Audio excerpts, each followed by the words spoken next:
Halo teman-teman, perkenalkan nama saya Maulana Izal Rahman dan juga rekan saya Laureta Altea.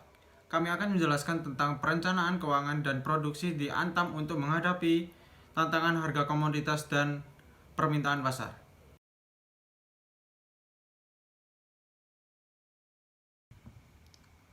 Financial Plan Theory. Apa sih itu Financial Plan Theory? Menurut George Leon, Wakil Presiden Philadelphia National Bank, mengartikan perencanaan keuangan sebagai suatu proses dari menerjemahkan visi-visi dari laporan keuangan yang berorientasi kepada masa depan. Sedangkan menurut Martono dan Agus Sarjito, manajemen keuangan atau dalam literatur lain disebut pembelanjaan adalah sebagai aktivitas perusahaan yang berhubungan dengan bagaimana memperoleh dana, menggunakan dana, dan mengelola aset sesuai tujuan perusahaan secara menyeluruh. Dapat diartikan bahwa financial plan ini sangatlah penting bagi perusahaan untuk merencanakan apa yang akan dilakukan oleh perusahaan di masa yang akan datang.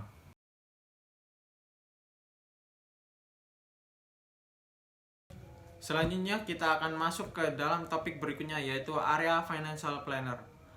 Yang pertama ada cash flow management. Apa sih yang dilakukan financial planner di dalam cash flow management? Seorang financial planner sudah terbiasa dalam mengelola arus kas dalam suatu keuangan. Tujuannya adalah memastikan bahwa ada cukup dana yang tersedia untuk memenuhi kebutuhan financial perusahaan. Dan yang kedua ada investment planning. Seorang financial planner harus memiliki beberapa pilihan investasi untuk kliennya, karena seorang financial planner harus mengetahui profil risiko kliennya dan untuk membantu para klien mencapai tujuan financial mereka. Dan yang ketiga ada risk management. Risk management ini seorang financial planner harus dapat memikirkan risiko keuangan perusahaan yang mungkin akan timbul. Contohnya adalah kerugian dalam berinvestasi dan terkena kasus. Dan yang keempat ada tax planning. Tax planning melibatkan perencanaan strategis untuk mengelola kewajiban bayar pajak dengan cara legal dan efisien. Financial planner di sini dapat membantu perusahaan memaksimalkan pengembalian pajak.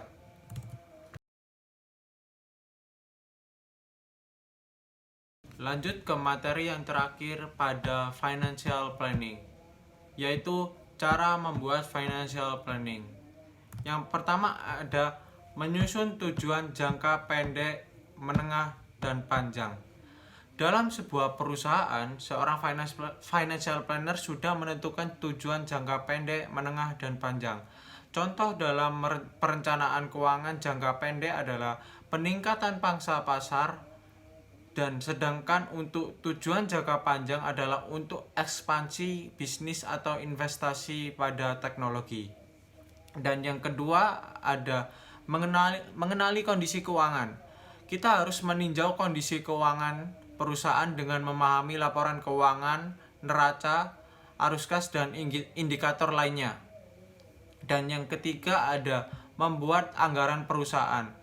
Buat anggaran mencakup sumber daya finansial perusahaan termasuk pengeluaran, pemasukan, dan investasi. Tujuannya untuk membantu perusahaan dalam mengalokasikan dana secara efisien. Dan yang keempat, anggarkan kebutuhan tidak terduga.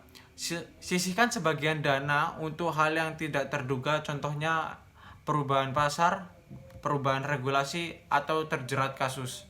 Dan yang kelima, evaluasi dan monitoring kinerja perusahaan.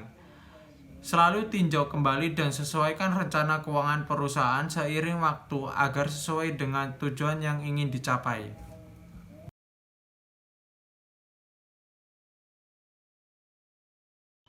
Sekarang kita akan membahas tentang production plan. Menurut Nasution, perencanaan produksi dilakukan dengan menentukan arah awal dan tindakan-tindakan yang harus dilakukan. Dan berapa banyak melakukan dan kapan kita harus melakukannya. Sedangkan menurut Herman tahun 2007, penjadwalan produksi dilakukan untuk meningkatkan produktivitas dan meminimalkan biaya operasi. Penjadwalan produksi juga berguna untuk mengidentifikasi suatu masalah dari proses produksi itu tersebut dan di mana dari masalah ketepatan pengiriman barang dan mengidentifikasi periode waktu yang dibutuhkan untuk memproduksi serta mengirim hasil produksi. Singkatnya nih, penjadwalan produksi itu dilakukan untuk meningkatkan produktivitas, meminimalkan biaya operasi, meningkatkan masalah proses produksi, ketetapan pengiriman barang, dan mengidentifikasi periode waktu untuk memproduksi dan mengirim hasil produksi. Nah, rencana produksi itu biasanya dilakukan selama satu periode termasuk perencanaan operasional.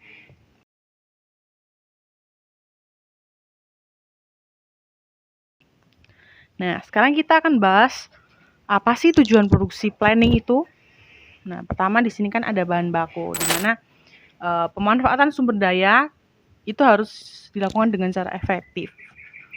Terus kita bisa menyalakan pemborosan bahan mentah, serta perkiraan sumber daya.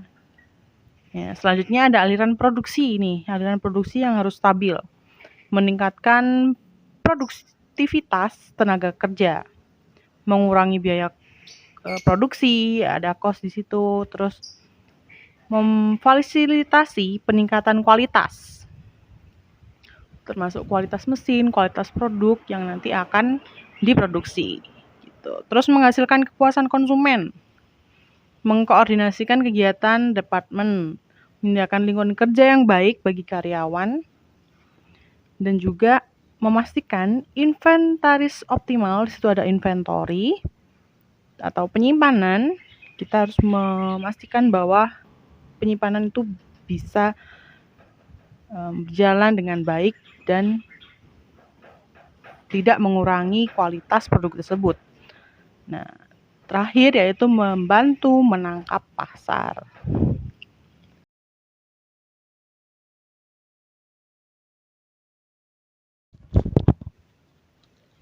Nah, selanjutnya ada jenis perencanaan produksi. Di sini kita tulis ada aggregate, ada capacity, short term, long term, just in time, make to order, make to stock, sama project base. Nah, untuk perencanaan aggregate ini perencanaan jangka menengah yang melibatkan pengaturan kapasitas produksi dan sumber daya manusia untuk memenuhi kebutuhan produksi dalam jangka waktu tertentu. Jadi tujuan utamanya ini untuk mencapai keseimbangan antara permintaan dan kapasitas produksi.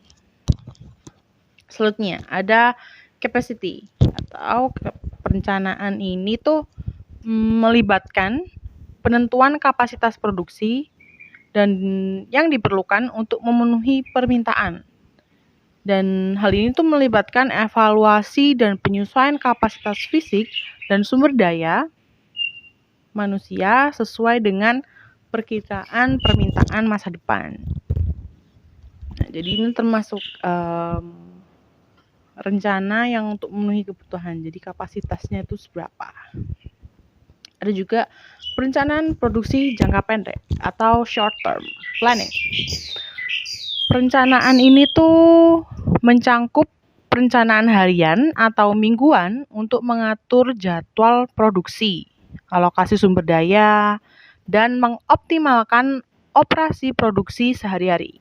Jadi termasuk kapasitas atau planning yang short term, harian, mingguan gitu. Selanjutnya ada long term planning atau long term production planning. Ini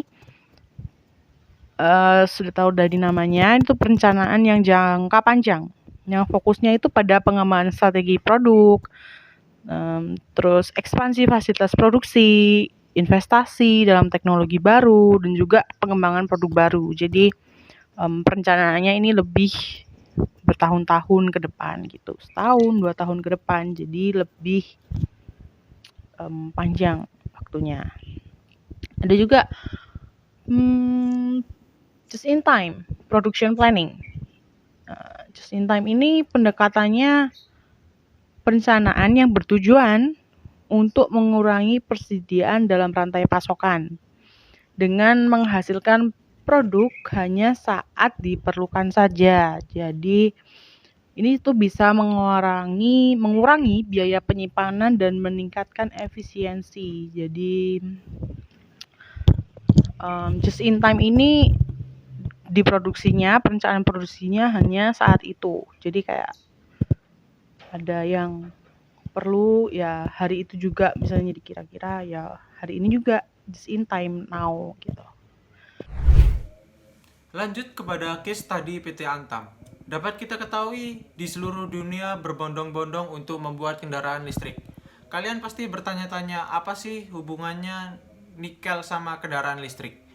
Yang kalian harus ketahui adalah komponen utama kendaraan listrik adalah baterai, EV baterai. Dan nikel ini merupakan salah satu bahan untuk pembuatan EV baterai tersebut. Otomatis permintaan nikel di dunia akan meningkat. Secara cadangan nikel Indonesia mempunyai 21 juta ton. Tetapi masalahnya adalah kita dipaksa untuk ekspor bahan mentah yang dimana nilai itu sangatlah kecil. Tetapi dengan adanya kebijakan pemerintah untuk melakukan adanya hilirisasi, ini dapat meningkatkan nilai jual nikel tersebut. Yang diinginkan pemerintah dalam hilirisasi ini adalah memproses nikel tersebut di Indonesia hingga menjadi bahan jadi untuk mengekspornya ke luar negeri. Saya Maulana Izal dan teman saya Laura Altea. See you next time and stay kalasi.